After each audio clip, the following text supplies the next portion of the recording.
This will be hopefully a little bit easier on my eyes. Okay. The Statement of Randolph Carter by H.P. Lovecraft. I repeat to you, gentlemen, that your inquisition is fruitless.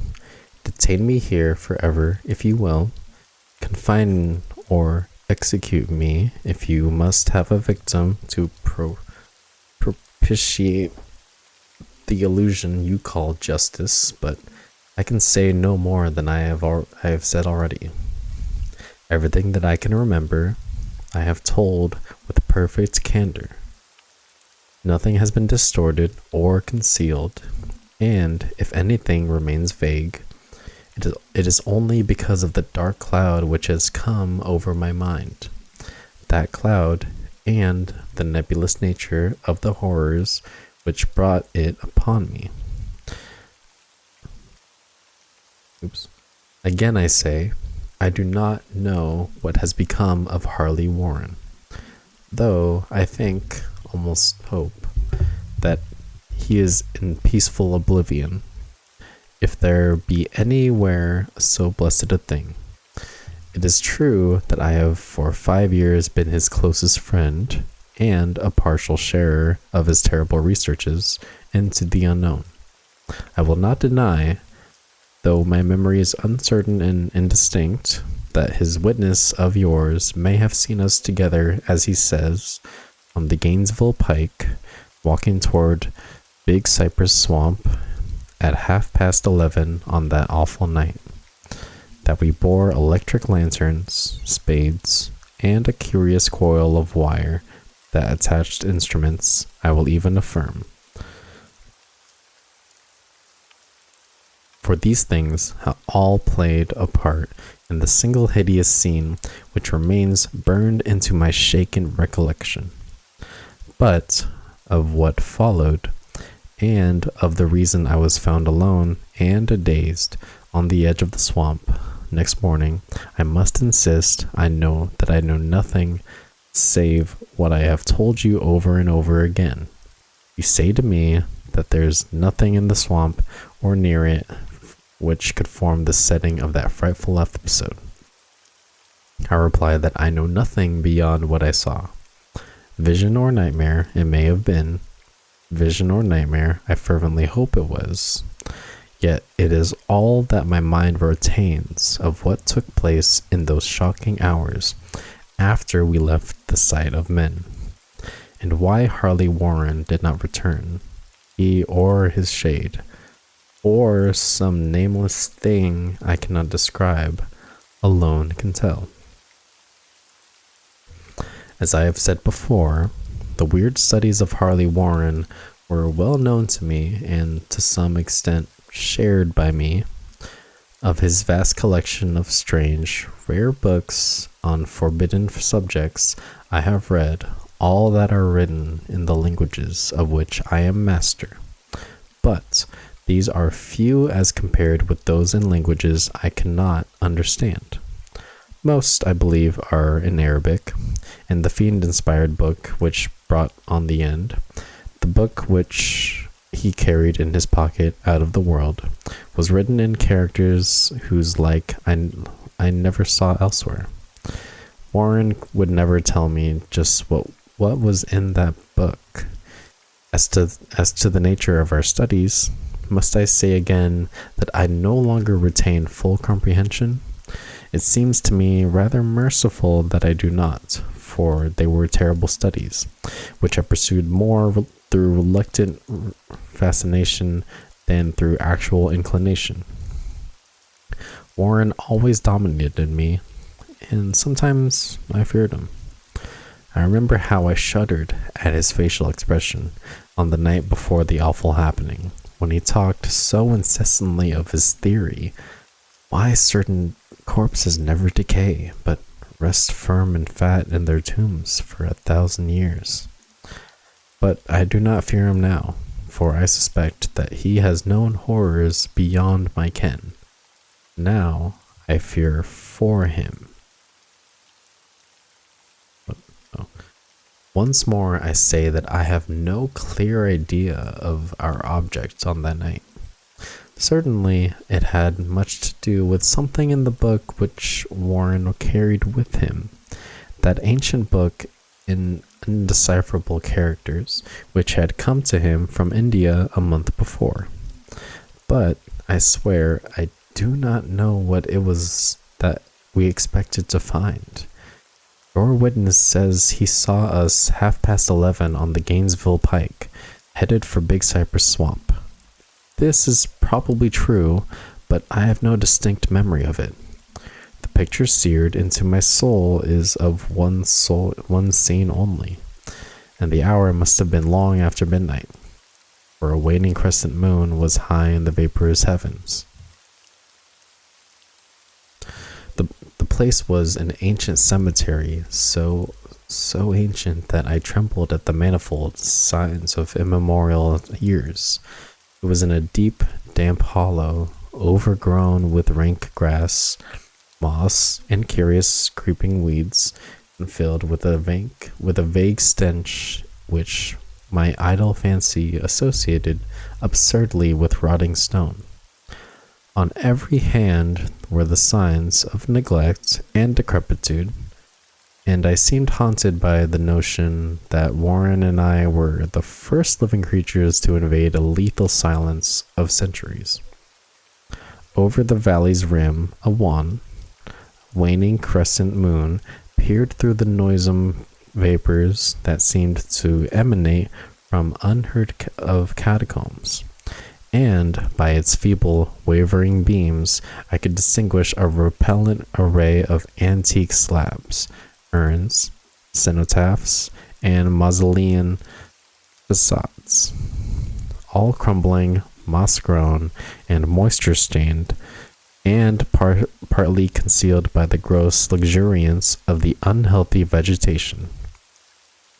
My first vivid impression of my own presence in this terrible necropolis concerns the act of pausing with Warren before a certain half-obliterated sepulchre, and of throwing down some burdens which we seemed to have been carrying. I now observed that I had with me an electric lantern and 2 spades, whilst my companion was supplied with a similar lantern and a portable telephone outfit. No word was uttered, for the spot and the task seemed known to us, and without delay we seized our spades and commenced to clear away the grass, weeds, and drifted earth from the flat, archaic mortuary. After uncovering the entire surface, which consisted of 3 immense granite slabs, we stepped back some distance to survey the charnel scene, and Warren appeared to make some mental calculations. Then he returned to the sepulchre, and using his spade as a lever, sought to pry up the slab lying nearest to a stony ruin, which may have been a monument in its day. He did not succeed, and motioned me to come to his assistance. Finally, our combined strength loosened the stone, which we raised and tipped to one side. The removal of the slab revealed a black aperture, from which rushed an effluence of miasmal gases so nauseous that we started back in horror. After an interval, however, we approached the pit again and found the exhalations less unbearable. Our lanterns disclosed the top of a flight of stone steps, dripping with some detestable ichor of the inner earth, and bordered by moist walls encrusted with nitre. And now, for the first time, my memory records verbal discourse. Warren addressing me at length in his mellow tenor voice, a voice singularly unperturbed by our awesome surroundings. "I'm sorry to have to ask you to stay on the surface," he said, "but it would be a crime to let anyone with your frail nerves go down there. You can't imagine. Even from what you have read, and from what I've told you, the things I shall have to see and do. It's fiendish work, Carter, and I doubt if any man without ironclad sensibilities could ever see it through and come up alive and sane. I don't wish to offend you, and heaven knows I'd be glad enough to have you with me, but the responsibility is, in a certain sense, mine. And I couldn't drag a bundle of nerves like you down to probable death or madness. I tell you, you can't imagine what the thing is really like, but I promise to keep you informed over the telephone of every move. You see, I have enough wire here to reach the center of the earth and back. I can still hear in memory those coolly spoken words, and I can still remember my remonstrances.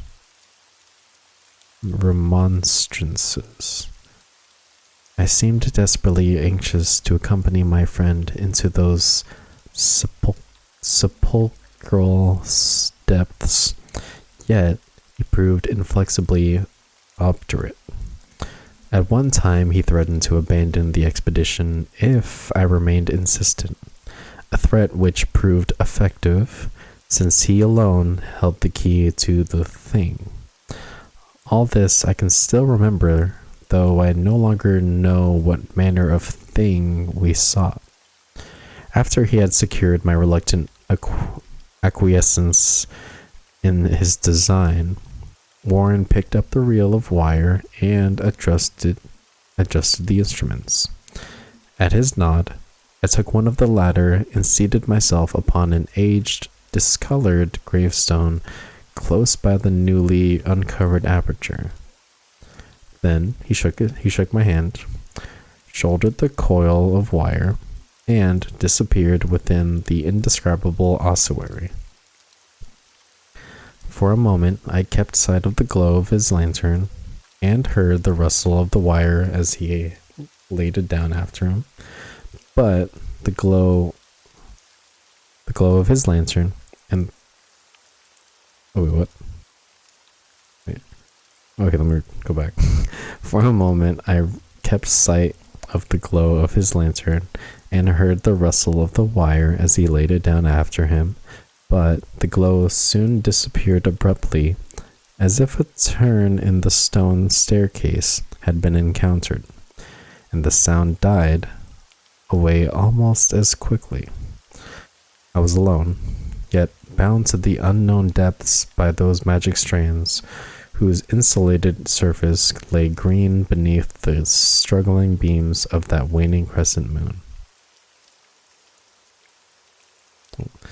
In the lone silence of that hoary and deserted city of the dead, my mind conceived the most ghastly fantasies and illusions, and the grotesque shrines and monoliths seemed to assume a hideous personality, a half-sentience. Amorphous shadows seemed to lurk in the darker recesses of the weed-choked hollow, and to flit in some blasphemous ceremonial procession past the portals of the moldering tombs in the hillside, shadows which could not have been cast by that pallid, peering crescent moon. I constantly consulted my watch by the light of my electric lantern, and listened with feverish anxiety at the receiver of the telephone, but for more than a quarter of an hour heard nothing. Then a faint clicking came from the instrument, and I called down to my friend in a tense voice. Apprehensive as I was nevertheless unprepared for the words which came up from that uncanny vault in accents more alarmed and quivering than any I had heard before from Harley Warren. He who had so calmly left me with a little while previously now called from below in a shaky whisper, more portentous than the loudest shriek. God, if you could see what I'm seeing. Could not answer. Speechless, I could only wait. Then the frenzied tones again. Carter, it's terrible, monstrous, unbelievable. This time my voice did not fail me, and I poured into the transmitter a flood of excited questions. Terrified, I continued to repeat, Warren, what is it? What is it? Once more came the voice of my friend, still hoarse with fear, and now apparently tinged with despair. I can't tell you, Carter. It's too utterly beyond thought. I dare you not to tell you. No man could know it and live. Great God, I never dreamed of this. I never dreamed of this. Stillness again, save for now my incoherent torrent of shuddering inquiry. Then the voice of Warren in a pitch of wilder consternation. Carter, for the love of God, put back the slab and get out of this if you can. Quick, leave everything else and make for the outside. It's your only chance. Do as I say and don't ask me to explain. I heard, yet was able only to repeat my frantic questions. Around me were the tombs and the darkness and the shadows. Below me some peril beyond the radius of the human imagination. But my friend was in greater danger than I, and through my fear I felt a vague resentment that he should deem me capable of deserting him under such circumstances. More clicking, and after a pause, a piteous cry from Warren. Beat it! For God's sake, put back the slab and beat it, Carter! Something in the boyish slang of my evidently stricken companion unleashed my faculties. I formed and shouted a resolution. Warren, brace up! I'm coming down! But at this offer, the tone of my auditor changed to a scream of utter despair. Don't! You can't understand! It's too late, and my fault. Put back the slab and run. There's nothing else you or anyone can do now. The tone changed, this time acquiring a softer quality, as of hopeless resignation, yet it seemed tense through anxiety for me. Quick, before it's too late! I tried not to heed him. I tried to break through the paralysis which held me and to fulfill my vow to rush down to his aid, but his next whisper found me still held inert in the chains of stark horror. Carter, hurry! It's no use. You must go. Better one than two. The slab. A pause, more clicking, then the faint voice of Warren. Nearly over now. Don't make it harder. Go up those damned steps and run for your life. You're losing time. So long, Carter. Won't see you again. Here Warren's whisper swelled into a cry that gradually rose to a shriek, fraught with all the horror of the ages. Curse these hellish things, legions! My God, beat it! Beat it! Beat it! After that was silence. I know not how many interminable eons I sat stupefied, whispering, muttering, screaming, or calling, screaming, into that telephone. Over and over again, through those eons, I whispered and muttered, called, shouted, and screamed. Warren! Warren! Answer me! Are you there? And then there came to me the crowning horror of all. Unbelievable, unthinkable, almost unmentionable thing. I have said that eons seemed to elapse after Warren shrieked forth his last despairing warning, and that only my own cries now broke the hideous silence. But after a while there was a further clicking in the receiver, and I strained my ears to listen. And again I called down, Warren, are you there? And in answer, heard the thing which has brought this cloud over my mind. I do not try, gentlemen, to account for that thing, that voice, nor can I venture to describe it in detail, since the first words took away my consciousness and created a mental blank which reaches to the time of my awakening in the hospital. Shall I say that the voice was deep, hollow, gelatinous, remote, unearthly, inhuman, disembodied? What shall I say? It was the end of my experience, and is the end of my story. I heard it, and knew no more. Heard it as I sat petrified in that unknown cemetery in the hollow, amidst the crumbling stones and the falling tombs, the rank vegetation and the miasmal vapors. Heard it well up from the innermost depths of that damnable open sepulchre, and as I watched amorphous necrophagus and shadows dance beneath an accursed waning moon. And this is what it said: "You fool! Warren is dead."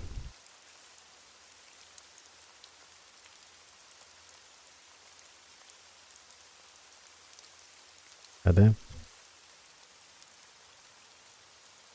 That was... Oh, damn. F. Warren, I know. Damn. I wonder what was down there.